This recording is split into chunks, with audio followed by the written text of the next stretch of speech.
Okay, it says I'm live, and I'm going to choose to believe it, at least until I hear otherwise. If you can hear me, give me a shout. Want to make sure that chat is turned on. Whoop. Okay, Dan says I'm up. Okay, good. Thank you for joining us tonight, folks. As you can tell, I'm back in Jerusalem after a week away. It was a whirlwind trip. Had to run home to Panama and then run to Texas and then fly to Jordan and then drive to Petra and then go to Aqaba last night and then cross the border from Aqaba into Eilat and pick up another rental car and drive back up to Jerusalem. So it's been a whirlwind couple of days. And we've got some big news for you here. So thanks for joining us. I'm going to get right to it, and then I will probably come back around to it as we get more people joining us, because we're going to have obviously a lot of people wanting to hear this news about the hostages. So we have some good news about the hostages potentially coming out this evening. Pretty much everybody in the government in Israel is going to meet tonight on the topic of the hostages. They are very, very close to a deal to release some number of the hostages. I'm going to get into the details here in a second. And so that while they haven't finalized everything and announced it, it's likely that in about 2 hours or 3 hours from now, we will know exactly what the deal is supposed to be for. Now, first of all, this deal comes with the condition that there will be a pause in the fighting. The IDF has obviously been putting a tremendous amount of pressure on Hamas in Gaza, and that pressure has led to Hamas being willing to come to the table and being willing to give up some of the hostages. Now, there's some very interesting things in these details that tell us some facts about, or at least we can infer some things about where Hamas is with all of these things. How many of them are dead? How many of them are alive? Where are they? Do they even know where they are? We're about to find out because here's what we know so far. And I'm taking this off of Amir Safari, however you say his last name. I'm taking this off of his Telegram channel. He made a very good post sort of detailing all these things. And this is what the cabinet, the government, the Security Council, the War Council, all the councils here in Israel are meeting about right now as we speak. So, point number one, 50 living Israelis will be released in batches of 12 to 13 each day for a 4-day possible ceasefire. Each day of the 4 days of the agreed upon ceasefire, 12 to 13 hostages each day. And get this, they must be Israelis. Now, they may release others that are not Israelis on top of that, but they have to be Israelis, at least 50 Israelis, according to these terms that they're putting out. So there may be other nationalities released, but not at the expense of the 50 Israelis. During the 4 days of the ceasefire, point number two, Hamas will try to locate more of the kidnapped hostages. And they estimate that they can locate up to 80 women and children. Well, wait a minute. That tells us Hamas doesn't even necessarily know where all of the hostages are. And so they don't, so if you had to ask Hamas how many of the hostages are still alive, they couldn't tell you because they don't even know where they are. They've spread them out all over the place. Some of them we know have been killed because they've found a few bodies. But there are still more than 200 and something like 240 of these hostages that are apparently being held by Hamas, but they don't even know where or how many of them are still alive. So they're estimating that they can find 80 women and children in that group. And what we've been told before is that these people that will be released will only be women and children, not military-age males or soldiers. So I guess you could infer from that from point number one, at least 50 of them will be Israelis, but they might release some others on top of that, that they may release up to 80 hostages. Now, here's how that goes. Now, point number three, an additional day of respite will be given to for every additional 10 that are released. So basically what they're talking about is releasing 10 hostages a day for 12 hostages a day for 4 days, and then 10 hostages a day after that. And it seems like up to about 80, because that would be the women and children that they're holding, that they can find. And again, they may not actually be able to find all these people. So number four, he said kidnappers, but the people who are kidnapped that are not in Hamas hands will also be released, and Hamas is responsible for going and getting them from whoever has them and releasing them. So what that's telling us is it's not just Hamas that's holding these hostages. There are people from most likely the PIJ, Palestinian Islamic Jihad, who are holding hostages as well. So it was not just a Hamas operation. On October the 7th, there were, we already know, thousands of people who came across, some were even just civilians, just came across into Israel to loot and steal things. And some of them may have been PIJ fighters who grabbed people and took them back. So it's up to Hamas to find them and get them back and have them released. And that's point number four of this, the stipulations of this agreement.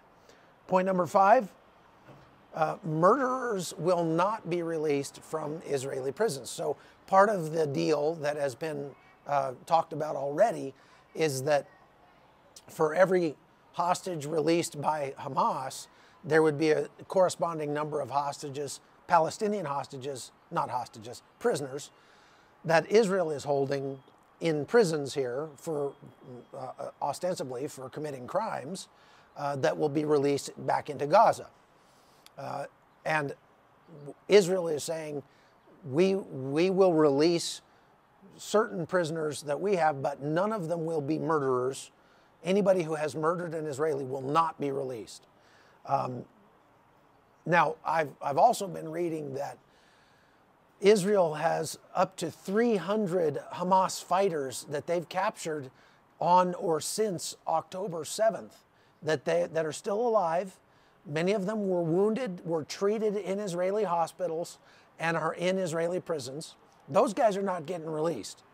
But they've been interrogating those guys, and they've actually been getting a lot of information from them. They say, at least the article I read, said that these Hamas fighters many of them were singing like canaries and telling lots and lots of secrets about what is going on with Hamas. And I believe that because what you'll find in many cases, what we've seen in Iraq and Afghanistan and Syria, is, again, the strong horse theory. They want to be on the winning team. Arabs are just like that. Arabs want to be on the winning team, and they don't have any problem switching sides if they feel like the other side is winning. And especially if it's, that or life in prison or maybe even getting executed for your crimes.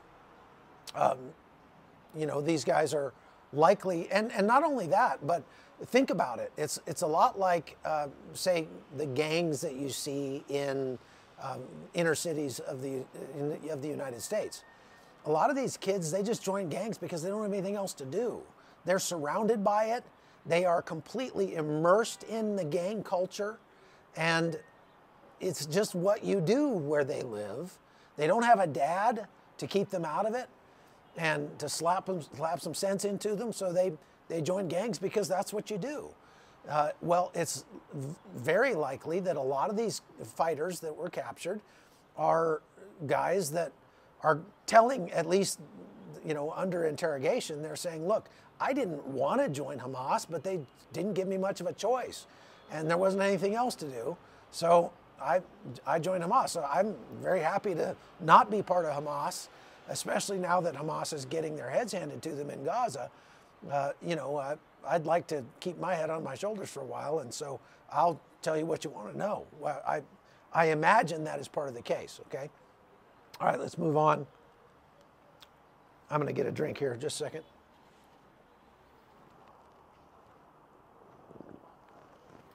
I've got a wonderful, wonderful wife here with me now who is taking good care of me with tea to keep my voice going as I do all this. So praise God for her. So point number 5, murderers will not be released. Point number 6, the population of Gaza will not be allowed to return to the northern half of the Gaza Strip. Okay, that's big news. That is a big development. Did you hear what I just said? Israel is saying they will not allow Palestinians to return to the northern part of the Gaza Strip for the indefinite future. And they're saying that they're going to go into the southern part. They're going to have to. We've been saying that all along. And I've been mentioning that Israel really hadn't released its plan for how to go in and eradicate Hamas from the southern part of the Gaza Strip. And especially with a couple million Palestinians in there that can't leave. How do you shuffle them around and kill Hamas without getting these civilians in the way? And suffice it to say, it's going to get much harder to do that, obviously, when they go into the south. But they released their plan over the last 24 hours for how they're planning to do that. And basically, they're just going to designate safe zones around the southern part of Gaza. And they're going to tell everybody, okay, go over there now. We're going to kill everybody in this sector. And they're going to move everybody out of the way. They're going to go in and dismantle whatever Hamas infrastructure they can find. And then they're going to say, okay, that area is clear. Now everybody move back over here. We're going to go over there, and we're going to dismantle the Hamas infrastructure over there. That is going to be astoundingly difficult to do. Moving that many people who don't want to be moved, who are not happy about what's going on there, and you know, trying to do that and figure out who the bad guys are, you're asking for an absolute hornet's nest. It's like trying to say, we're gonna go into this hornet's nest and we're gonna pick out just the queen from the hornet's nest and leave all the rest of the hornets. Yeah, good luck with that. I mean, they don't have a lot of other choices because what else are you gonna do with these people? Nobody else wants them. So they're going to have to try to move them around, and they have to go into the south. But the fact that they are putting it into the stipulations of this agreement that Gazans will not be allowed to go back to the north is pretty eye-opening. It's eye-popping. I mean, astounding, amazing. Okay, so that's point number 6. Point number 7, fuel will enter the Gaza Strip, but only during the days of the ceasefire. So they will allow fuel to go in. Now, they have allowed some fuel to go in already. They've actually brought it in themselves for the hospitals, but apparently they're going to allow fuel without actually like tightly controlling where it goes to flow into the strip. That is probably a compromise, I would say. There is a faction here in Israel that really does not want to allow fuel into the Gaza Strip because they know it's going to prolong the war. I mean, you understand, the longer this goes on, Israel's got its whole country mobilized for this thing. There's stores shut down all over the place. People can't go to work. There's factories that are closed, and there's agriculture that's rotting in the fields because there's nobody out there to harvest it. And so every day that this goes on is a loss for Israel. They want to get this over with as quickly as possible, and allowing fuel into Gaza absolutely will prolong this fight. It'll reinvigorate Hamas, allow them to run the air pumps that let them stay down in their tunnels, and it'll take some of the pressure off of them, and very likely it will prolong this fight. So that has to be, in my opinion, a compromise that was, you know, they're like, okay, you know, that was something that they demanded, and all right, fine. And understand, this is going through Qatar, right? They're not speaking, it's not like you got Israeli representatives sitting down with Hamas representatives. I don't see that happening. There's Israeli representatives talking to Qatari representatives, probably with an American in the room, if I had to guess. The Americans are definitely having something to do with this and pushing very hard for this and putting a lot of pressure, not on Hamas. The Biden administration is putting a lot of pressure on Israel to make this happen. Hey, thank you very much for the $20 there. That's very kind of you. So that I think is not a cave, but it's a compromise. Now, here's another one that's very interesting. Well, let's get number 8. Fighting will resume immediately upon the end of the truce. Well, that's what the end of the truce means. That's just, you know, defining the term, I guess, because ending a truce means the fighting starts up again. Okay, that's not a surprise. Number 9 is a surprise. Collecting intelligence from the air will be suspended for 6 hours each day. What? Wait, what? Israel is agreeing to suspend intelligence collection from the air. I'm not sure I even believe that. That is probably the most astounding piece of this entire agreement. The fact that they're saying, we're going to stop looking for 6 hours every day and let you do whatever you want down there. I just can't see that happening. It could be that they are suspending aerial reconnaissance, but they have satellite reconnaissance, something like that. I mean, you can't, you know, nobody's going to be able to tell if they suspend satellite reconnaissance. You can hear the drone overhead, but you can't hear the satellite, right? So that is astounding to me.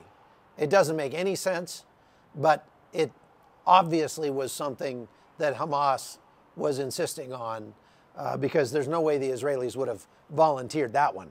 I promise you that. So number 10, this is just information. All of the security branches, the IDF, Shin Bet, and Mossad supported the deal. The War Cabinet unanimously supports the deal, and they are meeting tonight, almost as we speak, to ratify the deal, I guess. Israel insisted for the last 2 weeks that they would not accept the original proposal that Hamas put forward. And that's because the original proposal that Hamas put forward was ridiculous on its face. It was like, well, Israel has to give back all of the 19,000 prisoners that, I mean, it was just ridiculous. But, you know, basically Israel has to cease to exist and then we'll give back the hostages. Like, it didn't make any sense. The original things that Hamas was asking for, it was like a 10-point plan, and it was just absolutely a non-starter. It wasn't going to happen. So that's not a surprise at all. After the deal is approved by the government, 24 hours, so that's probably tonight when the deal gets approved by the government, 24 hours will be given to petitions against it after that, it will be launched. So I guess they're going to allow people to bring arguments about why they shouldn't do this, and then it's going to go ahead. Now, I'll tell you, they recently had a giant march from Tel Aviv to Jerusalem to, I think it was to the offices of the Israeli government here, the Knesset, which is about 60 miles. I mean, it's a long, they walked a long way, of families and supporters of a hostage deal like this, of a ceasefire, temporary halt in the operations in exchange for some of the hostages back. Obviously, getting the hostages back is the most important thing on everybody's minds. And that's why all along the Israeli government and the IDF have been saying, yeah, Hamas can get a ceasefire anytime they want it. They just have to release the hostages. So Hamas is like, okay, we'll release hostages, but we'll release them in small groups for each day that you stop shooting at us. There, again, I'm going to go back and repeat a little bit. There's no way that this would have come to fruition if it had not been for the pressure of the invasion really dismantling Hamas from the ground up, starting in the north and working their way south. Now, that being said, Hamas is still fighting. I just showing, you know, I always show you this app here that's got the launches from today.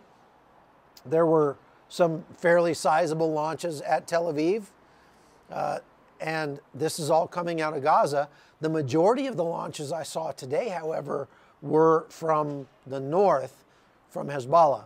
Now, Israel has been winning that fight in any measure.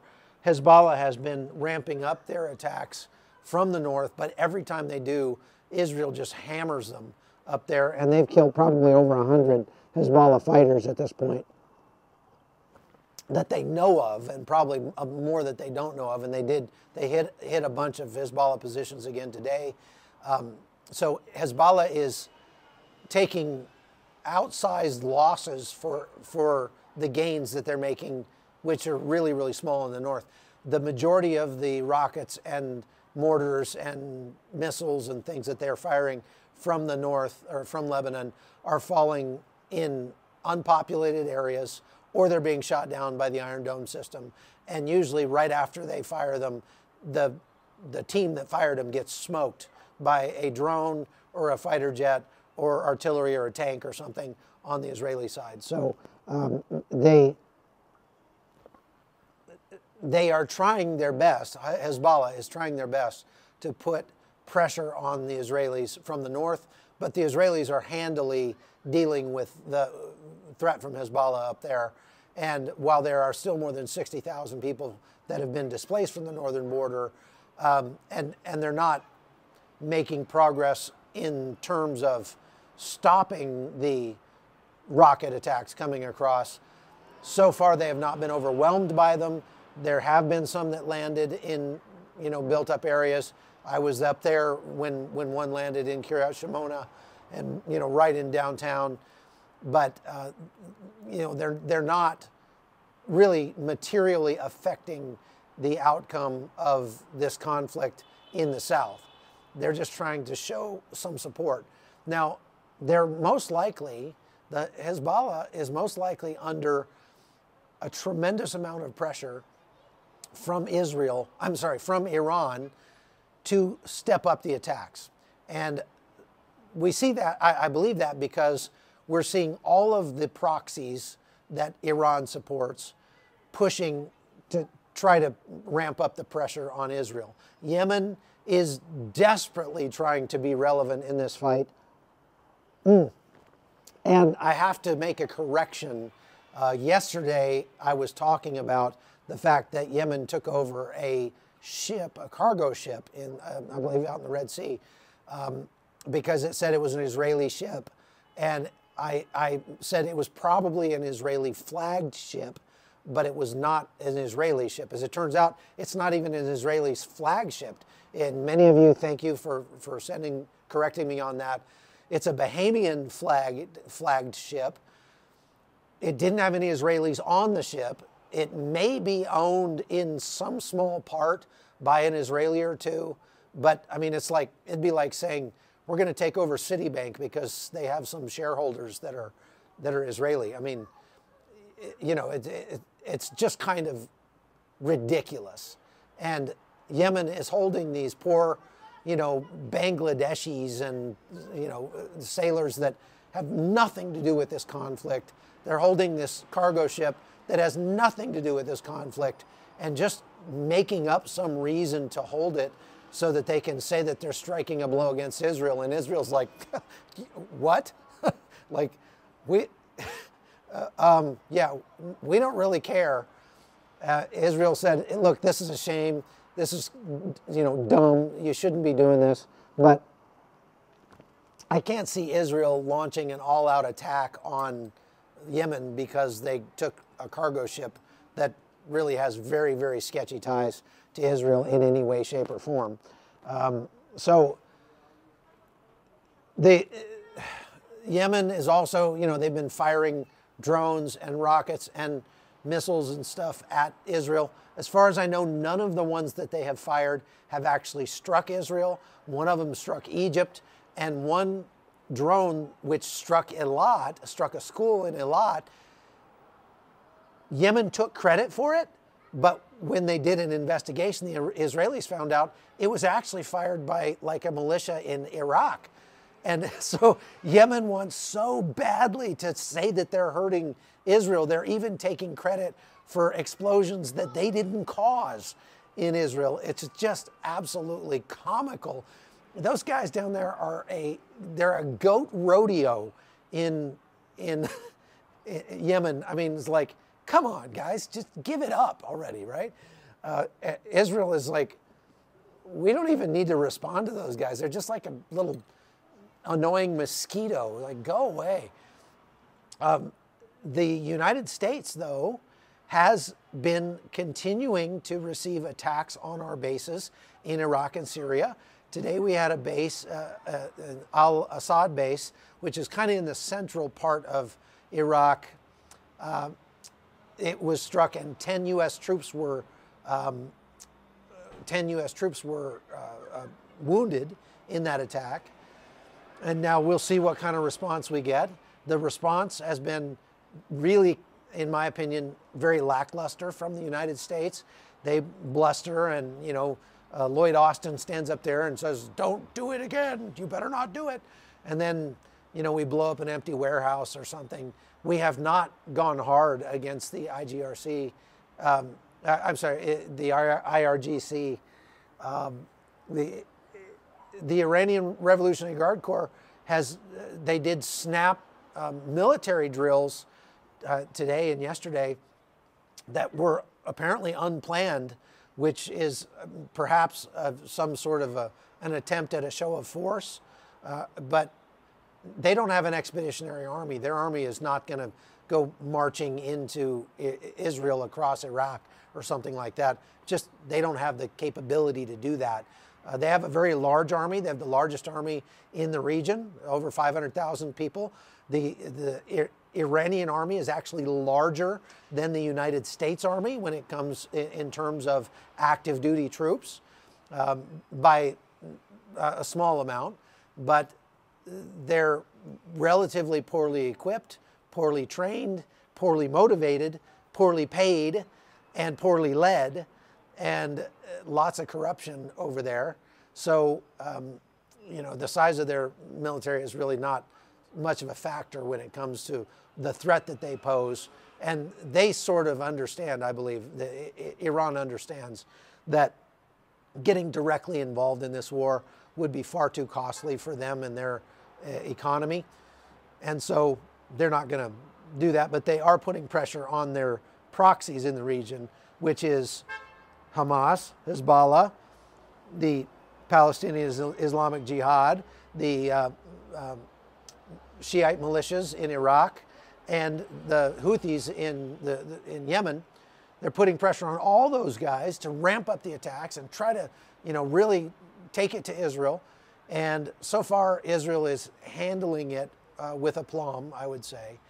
So let's go back over these because I went through these kind of slowly. I'm going to go back through this list again rather quickly of what we know about the hostage deal that is likely to be announced later on tonight. The time right now is 7:30 p.m. here in Jerusalem, and the War Cabinet, the government, almost the whole government, everybody is meeting to try to ratify this deal tonight, okay? And here's what we know. Number one, 50 living Israelis will be released in groups of 12 or 13 per day for the 4 days of the agreed upon ceasefire, okay? I'm saying ceasefire. You could call it a humanitarian pause or a tactical pause or whatever you want. The upshot of it is the same. They're going to stop fighting. There's more I want to explain about that in a second, but I want to get through this whole list very quickly. Number two, during the ceasefire, Hamas will try to locate more of the hostages, and they estimate they can find up to 80 women and children, which means they don't even know where they all are, and they're hoping they can find them all. An additional day of respite, day of not fighting, will be granted for every additional 10 hostages that are released. And so it sounds like we could get as many as 80 of them out. That sounds like the top end of this at this point. And they're not going to be men, soldiers, military-age males, anything like that. They're going to be women and children. And they're going to have to be 50 Israelis at least. And then if they want to release people from other nationalities, they can. But and they'll get credit for those. But there has to be at least 50 Israelis. The kidnappers, the hostages not in Hamas hands will also be released, but Hamas is responsible for finding them and releasing them, which means that they're also being held by PIJ and other organizations, perhaps. There will be a equal-ish number of prisoners released from Israeli jails and returned to Gaza, but not murderers. They won't release people who have murdered any Israelis. The population of Gaza will not be allowed to return to the north part of the Gaza Strip for the indefinite future. That is a big deal. It means they're going to have to try to move them around when they go into the south, and that's going to be tough. Fuel will be allowed to enter the Gaza Strip, but only during the days of, as long as the ceasefire holds. So if the ceasefire only goes 4 days, they only get fuel for 4 days. If they want it to go longer than that, they're going to have to keep releasing hostages. And collecting intelligence, this is the one that blows my mind. Well, fighting will resume immediately upon the end of the truce. That's what it means when a truce ends. Collecting intelligence from the air will be suspended for 6 hours a day during the truce. What? I'm still just shocked by that one. And all of the security branches, IDF, Shin Bet, and Mossad, and the War Cabinet unanimously support this deal. Israel insisted for 2 weeks that they wouldn't accept the original 10-point plan that was put forward by Hamas because it was ridiculous. And after the deal is approved by the government, which should hopefully be tonight, there's going to be a 24-hour grace period where they will allow anybody, basically, speak now or forever hold your peace. If you have some reason to oppose it, come forward now before it goes into effect. So those are the 10 points of the deal. Now, I wanted to answer some questions that some viewers have asked. Very good questions, specifically relate to this. Okay, and this has to do with how the IDF is operating inside Gaza right now. Okay, the question is, how does the IDF operate in Gaza? Are they going in for a couple hours at a time? Do the soldiers go home after a certain time? Where do they sleep, etc.? So, no, this is how this works. Once the invasion started, at first, they were doing raids into Gaza and then coming back out at night because they couldn't hold a secure perimeter inside Gaza.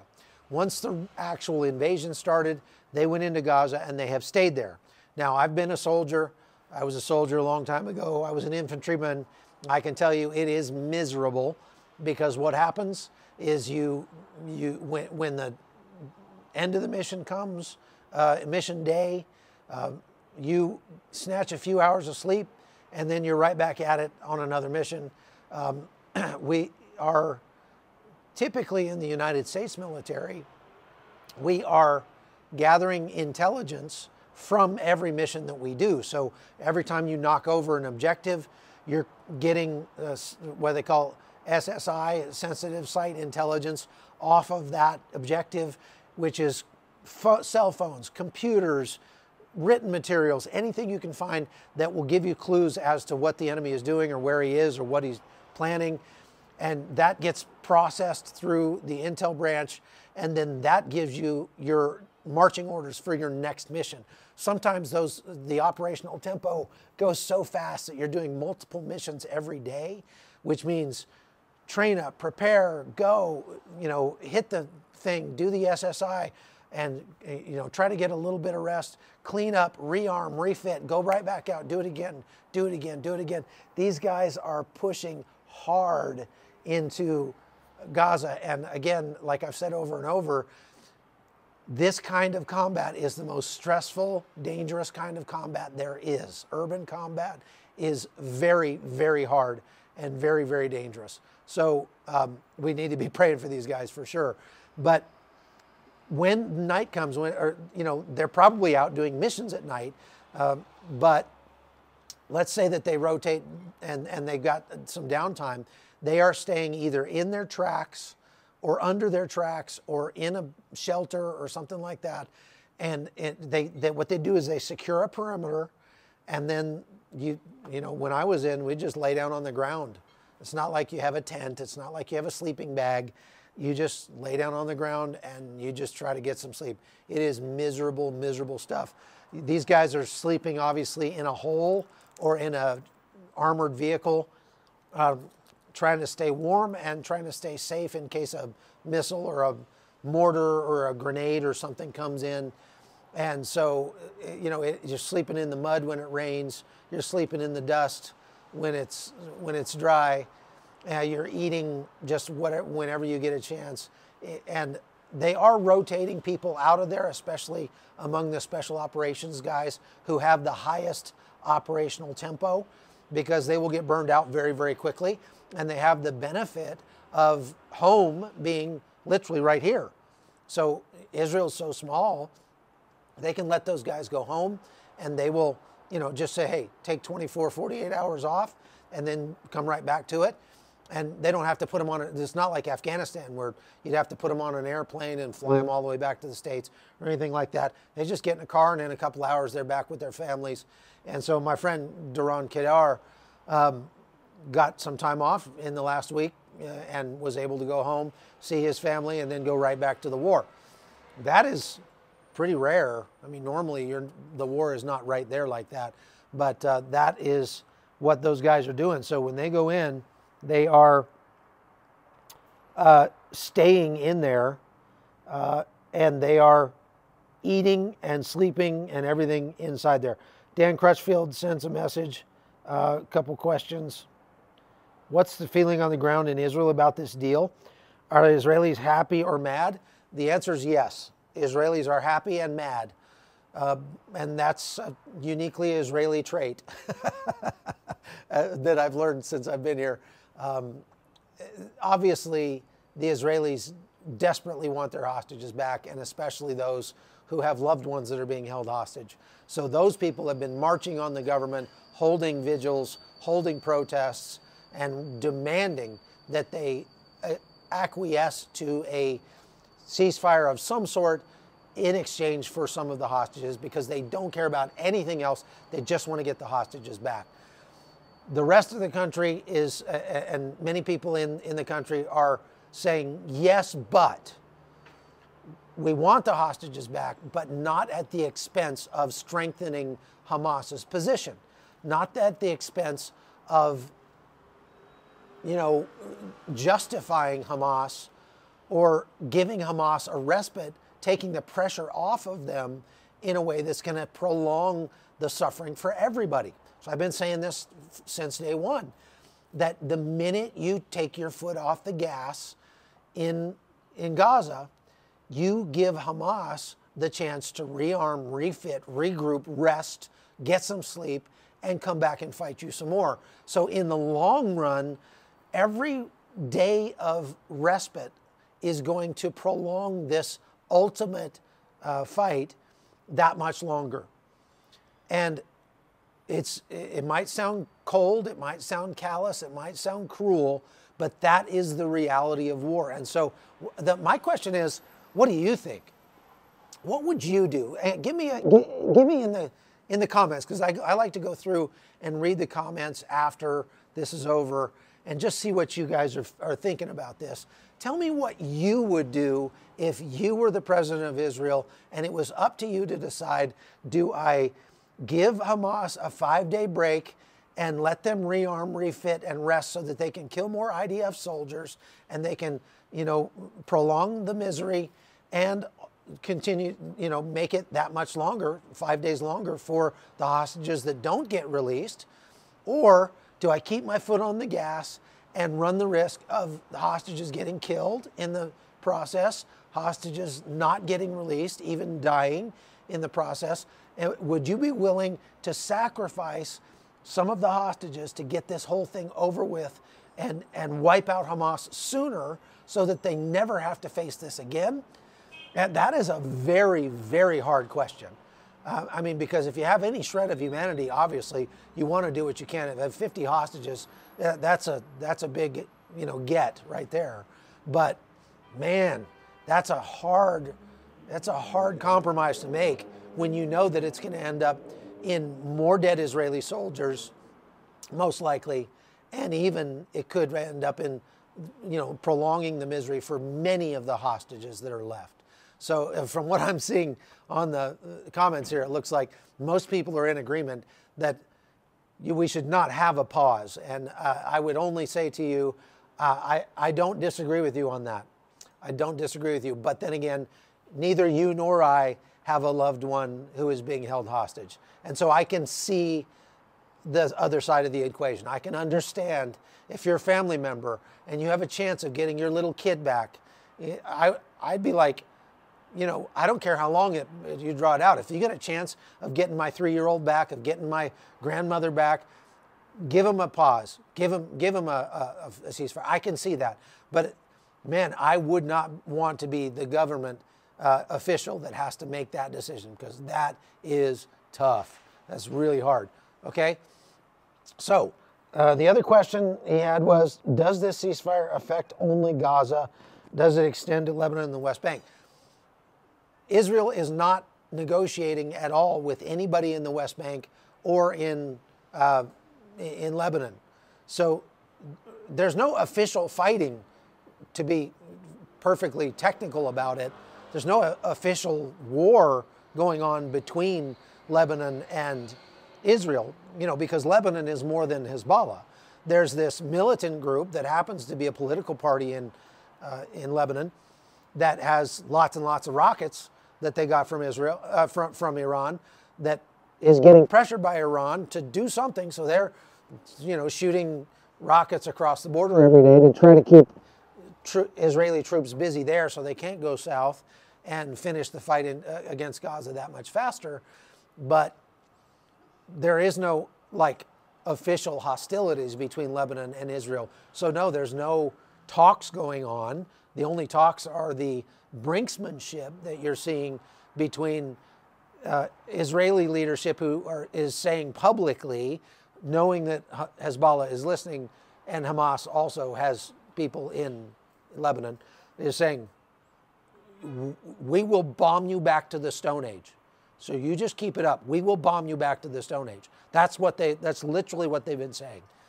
As it relates to the West Bank, those 2.5 million Palestinians that live here in Israel, inside Judea and Samaria, are governed by the Palestinian Authority, and there have been meetings between the Palestinian Authority and Israeli officials via Anthony Blinken, I believe. But really the Palestinian Authority, while out of one side of their mouth, they are vociferously voicing support for Hamas and their Palestinian brothers down in Gaza. On the other side, they're kind of, I think, trying to keep a lid on stuff in the West Bank, because Israel has basically said to them the same thing. If you, the Palestinian Authority, if you want to have happen to you what's happening to Hamas right now, you just let your people try to recreate October 7th in the West Bank, and we'll come in there and we'll take the Palestinian, we'll reboot the government in the Palestinian controlled areas of the West Bank. So if you want, you just keep it up. So there's not any official negotiations going on between any of those people. Now, one of the other questions was, if there's a ceasefire for a few days, would this require the IDF to retract from Gaza or remain there without shooting or moving forward? No, this would be a tactical pause in place, which means the troops would basically just stop and stay where they are, which is very dangerous and putting them at greater risk. So by agreeing to a tactical ceasefire like this, the IDF is willingly putting themselves at greater risk, because every minute that you've got your troops on the battlefield is a minute that they could get killed. And they are willingly doing that in order to get hostages out. Now, I will say this. There is a strategic or tactical reason why you would want to get to allow Hamas to release some hostages, to let them, to give them a compromise deal that will allow them to save face with their own people so that they release some of your hostages. That goes beyond the net positive of just getting your people back, right? The real tactical benefit for the IDF is that if you get 50 people out, those are 50 people that you can then, debrief once they get to safety and find out, where were you being held? What did you hear? What were they saying? What were you being fed? Were you underground? Were you above ground? Were you, what can you tell us? And so you've got 50 sources of intelligence who have been with Hamas for the last 45 days that they can pull out of there and glean some intelligence off of that could inform follow-on missions. So that's a big deal. And that is one good reason why they might agree to do this. But no, the IDF will stay in place inside Gaza for the duration of this thing. They're not going to pull out. And last week I talked about the possibility of a balloon hovering over Gaza, taking pictures every other second and then analyzing them with AI. Wouldn't Hamas shoot down the balloon if they saw it? Well, the balloon normally flies above small arms range, which is like, 400 meters. An AK-47, for example, can fire 400 or 500 meters high, so that's, 1,500 feet? So they fly this thing a couple thousand feet up where it's not within small arms range. Now, they could maybe try to shoot a rocket at it or something like that, but they can essentially do the same thing without there being a balloon to shoot at, which is a stationary target. They have drones that are flying over the battlefield that are scanning almost every square inch of that battlefield pretty much at all times, and are feeding that raw data into a massive computer that can then rewind, roll back time. So if they see something blow up, let's say, like a car bomb goes off, they can go back to roll the footage back and find out when that car was placed there, and then see who got out of the car and left it there, and then follow that person back home and see where they went, and then they can go blow up that house or send a special forces group in to kick in the door and capture that guy. So Israel is receiving a tremendous amount of information right now from signals intelligence, human intelligence, and other forms of intelligence that they have in the Gaza Strip and elsewhere. They have, like I said, over 300 Hamas fighters that have been captured that are being interrogated. And many of those guys are giving up information that is assisting the IDF in targeting where they need to go next and giving them objectives. But that process is a very complex process, and it's something that the IDF has had to do from a standing start, starting October 7th. Very difficult to do. And so, yeah, it's been a crazy, crazy month and a half for the IDF. Okay, we got a few minutes left. I'm gonna spend about 10 more minutes if you have questions. Crutch, we got any more questions there? Let's see. So we did a complete poll with 336 votes. Should Israel support a ceasefire in exchange for living hostages? 69% of you said no, and 30% of you said yes. That's about what I see here. So, and yes, the ceasefire will only affect Gaza. Okay, somebody says Iran can shoot 100,000 rockets at one time. No, they can't. People have said Hezbollah could do that, but they can't. Hezbollah has maybe 100,000 rockets or 150,000 rockets. It would be very hard for them to fire them all at one time because they don't have that many people, and you have to have people to fire the rockets. And if you're going to set up 100,000 rockets, you can bet that the IDF would notice, would see 100,000 rockets being set up on the Lebanese side of the border and would bomb those things, like I say, back to the Stone Age. So they might be able to fire a lot of rockets, but they're not going to fire 100,000 all at once. On that note, the Hamas has fired more than 3,000 rockets in the last like 30 days. I'm sorry. Yeah, in the last like 30 days alone. Hamas is still firing rockets to this day, but it is declining. And I keep saying this, and I'll say it again. We will know that the end is in sight when we have a day that goes by without a single rocket coming out of the Gaza Strip into Israel. And that day is coming. I believe it. I believe that day is coming. Is there an Israeli presence on the Rafah border or other aid crossings? Yes, there is an Israeli presence down there of some sort. I'm not exactly sure because I haven't been down there, but there is also actually a crossing between Israel and Gaza that I'm told has been allowed to take aid into Gaza, medical supplies and food and stuff like that. That's right down by the Egyptian border. That's all I know about that. I also know that the Israelis have been pumping like hundreds of thousands of liters of fresh, clean water into Gaza. I wanted to mention, thank you for all the super chats and super thanks. We use every one of those contributions to the best of our abilities to bring you more of this kind of news and really give you the best news we possibly can. We're keeping a team here over Thanksgiving here in Israel. I'm going to be here over Thanksgiving with my wife and my daughter, bringing you the news, and we are kept here by your donations. So thank you very much. I would suggest if you want to donate, go to cbn.com and donate over there. And if you want to watch the other reporting that I do on other than just specifically the topics of the daily updates of what's going on here in Israel, go to the Hot Zone with Chuck Holton here on YouTube and subscribe over there.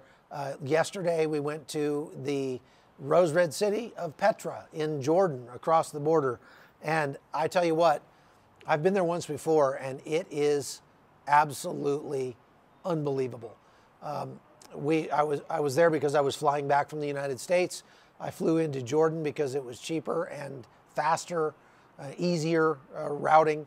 to go into Jordan. And so while we were in Jordan, I wanted to kind of get a sense for what the feeling was like, because there's a couple million Palestinian refugees inside Jordan. And so I wanted to see how dangerous it was over there. And we drove all around from Amman all the way down to the south to Aqaba. And everything's pretty much normal. People are, you know, kind of doing their thing. If you go back and watch the lives that I did yesterday from Jordan, you'll see we were down on the beach in Aqaba. There were people out swimming, having a good time. It is the high season, would normally be the high season for tourism. And they say that tourism is down 80 or 90% in Jordan because of the war. So people are hurting because of that. But it's hard to feel bad when I go and talk to the merchants about it and say, yeah, but, you know, do you support what Hamas did to Israel? And they cannot bring themselves to condemn Hamas. It's hard to feel bad for them that they're losing business because of this war, because the war wouldn't have happened if Hamas had not come across the border and massacred innocent civilians. But the merchants that I talked to, and if you go watch my live from yesterday over on the Hot Zone, you'll see, I'm talking to these merchants, and they're going, oh, well, we don't know who started it. And it's like, wait a minute. It doesn't matter who started it. You should be able to condemn anybody who beheads children and puts babies in ovens. You should be able to condemn anybody who specifically targets the elderly. And you can't deny that it happened, because there's video released by Hamas that they did it, that they targeted elderly people. There's video of them murdering women and children. So if you can't condemn that, then I don't feel sorry for you if you've lost some business over that. Sorry, too bad. But that's what we found. Suffice it to say, we went to Petra yesterday, and Petra is just as spectacular as always, one of the wonders of the world, and it is beautiful. So I put together a 8-minute podcast, a tour through Petra with us. You get to see me kissing a camel, and unfortunately that camel was trying to slip me the tongue, I think. But it was an amazing day. And then from there we went to Aqaba and crossed over into Eilat. And you know, the people in Eilat are staying at resorts there. There are a lot of the refugees who were driven out of their homes because they lived in the kibbutzim close to Gaza or up in the north. And they are trying to recover from the trauma that they faced on the 7th of October. And that trauma is coming back in full force every time that the rocket alarm goes off. Even though none of the rockets that have been fired out of Yemen have struck in Eilat, only that one drone which came out of Iraq has struck there. Every time that alarm goes off, the children lose their minds. Everybody starts having panic attacks down there. And so it's just really cruel. And we've got to feel really sorry for those people for sure. So, all right, let's see if we got any other questions. What are the latest casualties for the IDF? Latest casualties are in the low 60s, about 62 killed IDF soldiers since the start of the invasion. That's the latest numbers I have. And, you know, again, that's terrible, but these guys are giving their lives, and they know what they're giving their lives for. They are definitely fighting for their country and protecting their country. So I got to go here at the top of the hour. So let's say a prayer and we'll be done. God bless you all. Again, you can follow me on the Hot Zone over here on YouTube, or you can go to chuckholton.locals.com, LOCALS.com, chuckholton.locals.com. And that's where I aggregate all of my reporting, my books, my movies, my documentaries, all that stuff is all over there. You can follow me over on that. So thanks for watching. Let's say a prayer for Israel. Lord Jesus, we just come to you, and we thank you for the fact that we may actually see a significant number of hostages released as soon as tomorrow or the next day. Lord, we pray for their safety as this process goes forward. We know that it's fraught with risk. We pray that you give wisdom and discernment to the leadership here in Israel, Lord, that they would be able to bear up under the weight of these decisions that they have to make, and that they would make the right decision that would bring this conflict to an end soon with the release of the most possible hostages, Lord. We pray that Hamas would be defeated and that this terror group would never exist again, and that indeed people inside Gaza would see their brutality and would be so disgusted by it that you would awaken the spark of humanity in these people in Gaza, and that even people who once supported Hamas would see the depth of depravity that Hamas sank to on October 7th, and would be so disgusted by it that they would be driven away from it, driven to give up Hamas wherever they hide, and renounce Hamas and everything they stand for, and even cry out to you, Lord, and be driven into the arms of Jesus, because they want a religion of love, not a religion of peace. They want a religion of love, because love conquers hate and brings peace in the bargain. Thank you for being the God of love, Lord. Thank you that we can trust you and we can believe in you, and that we can be confident and fearless even in the face of tragedy and risk, because our hope resides in you, Lord. We pray in Jesus' name. Amen. All right, folks. God bless you, and thank you very much for watching. Again, please donate to CBN over on CBN.com. We'll be back with you again tomorrow, or if we get any more breaking news, I'll come back on live and we'll do it again. We'll see you later. Take care.